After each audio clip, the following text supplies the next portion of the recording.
तेजस्वी ने अचानक बड़ा ऐलान कर दिया है। उनकी बातों को आपको सुनवाएंगे, लेकिन उसके पहले बताएं कि नीतीश कुमार भी दिल्ली में हैं। तेजस्वी यादव भी दिल्ली पहुंचे और सांसदों के साथ बड़ा ऐलान कर दिए हैं। आपको याद होगा कि नीतीश कुमार भी सांसदों के साथ मीटिंग की है। उन्होंने कहा कि विकास पर ध्यान दीजिए, बिहार के अपने क्षेत्र पर। नीतीश कुमार ने जदयू सांसदों को बड़ा टास्क दिया, तो एक तरफ तेजस्वी ने ऐलान कर दिया। देखिए, AK-47 छात्रों पर चली। हालांकि इसको लेकर अब पुलिस की तरफ से संज्ञान ले लिया गया, लेकिन इसके बावजूद तेजस्वी ऐलान कर रहे हैं, मार्च निकालेंगे और आंदोलन करेंगे। इसमें आरजेडी के तमाम नेता, विधायक, विधान परिषद के सदस्य, आरजेडी के कार्यकर्ता, सब लोग मौजूद होंगे। तेजस्वी यादव बड़ा ऐलान कर रहे हैं। साथ में उनके सांसद हैं मीसा भारती, इसके साथ ही औरंगाबाद से अभय कुशवाहा, सुधाकर सिंह, जो तेजस्वी के लोग हैं, उनके साथ बैठे हुए हैं और तेजस्वी बड़ा ऐलान कर रहे हैं। उनकी बातों को सुनिए, क्या कुछ नेता प्रतिपक्ष कहते नजर आ रहे। शॉर्ट नोटिस पे आप लोगों को बुलाया गया और आज हमारे सभी लोकसभा के जितने सांसद हैं, राज्यसभा के जितने सांसद हैं, सब लोगों से हमारी मुलाकात हुई है। और कई दिनों से पार्लियामेंट चल रहा था और पार्लियामेंट में सबसे बड़ा जो इशू था कि जिस हिसाब से छात्रों पर AK-47 से गोलियां चलाई गई, बिहार की धरती पे जो हुआ वो पूरे देश ने देखा और पूरा देश ये जानना चाहता है कि ये अद्भुत और पहली बार ऐसी स्थिति बनी पूरे देश में। इससे पहले भी बड़े से बड़े आंदोलन हुए, लेकिन आज तक किसी पर AK-47 जो है सीने पे तान के, खास तौर पे जो मासूम छात्र जो अपने अधिकार के लिए लड़ रहे थे, उनको निशाना लगाया गया। तो आखिर ये किसके आदेश पे हुआ?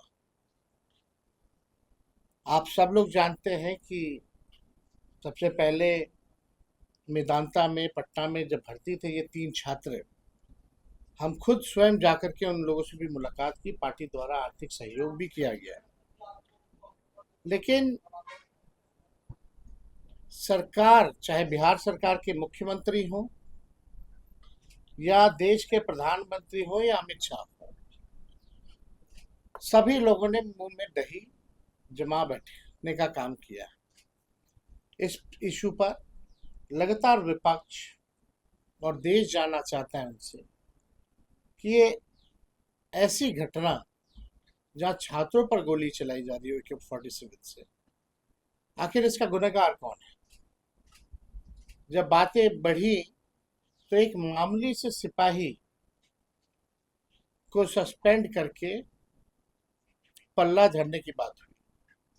यानी साफ है ये लोग जवाब देने से इसलिए बच रहे हैं क्योंकि इनकी चोरी जो है पकड़ी गई है। हम तो सम्राट चौधरी जी से जानना चाहते हैं कि अब तक आपने थोड़ा सा भी समय नहीं निकाला कि जिन छात्रों को गोली लगी है वही पटना मेदांता में भर्ती थे, क्या एक बार भी झांकने भी गए, देखने भी गए? ना ही कोई सत्ता दल का लोग जो है, चाहे 2 डिप्टी CM हो, मंत्री हो, कोई जो है उनको झांकने तक नहीं गया। तो बात यह है कि कल को अगर और भी आंदोलन होगा तो बिहार को जो पुलिसिया स्टेट बनाने की जो कोशिश की जा रही है, और हमने पहले भी कहा था कि पुलिसिया स्टेट किसी भी कीमत पे हम लोग बनने नहीं देंगे।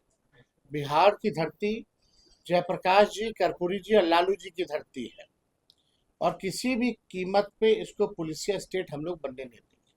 सवाल ये खड़ा होता है कि अब तक निलंबन क्यों नहीं SP का किया गया है?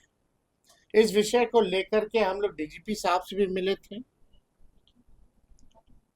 उन्होंने कहा है कि कार्रवाई की जाएगी, लेकिन अब तक जो है कोई कार्रवाई नहीं की गई है।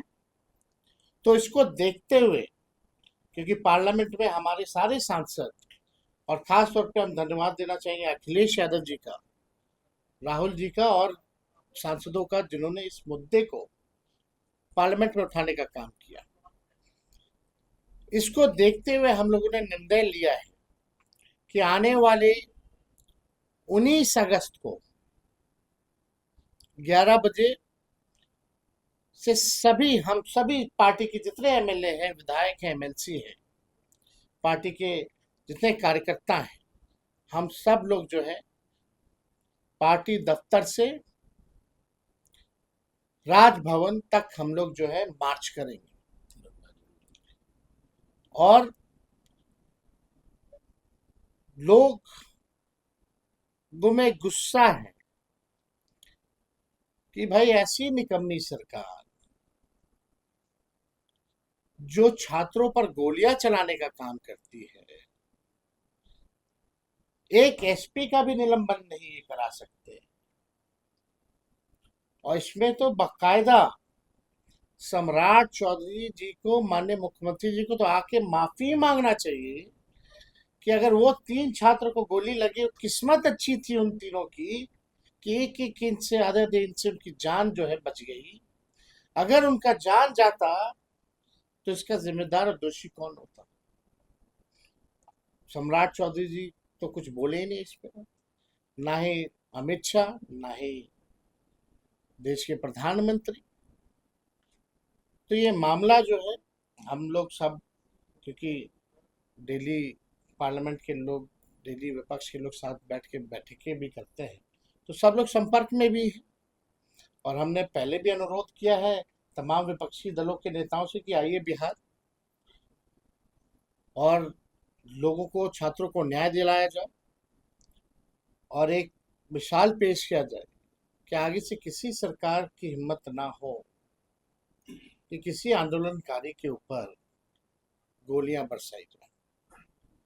तो इसलिए हमको लगा कि आप लोगों को बुला के इस विषय में केवल उसमें आरजेडी कार्यकर्ता होंगे और कहाँ होंगे? पूरे देश भर में होंगे? पटना अभी तक केवल राजभवन मार्च हम लोग और उसमें केवल आरजेडी या पूरा? मूलतः छात्र और युवा सब लोग अगली कतार में। छात्र और युवा। तेजस्वी जी, एक सवाल सर, गृह मंत्री जी ने स्पष्ट तौर पर कहा है कि 3 बजे तक का समय दिया, आपने जो सवाल देना है विपक्ष ने सवाल दीजिए, कल सभी सवालों का जवाब दूंगा। नहीं, देखिए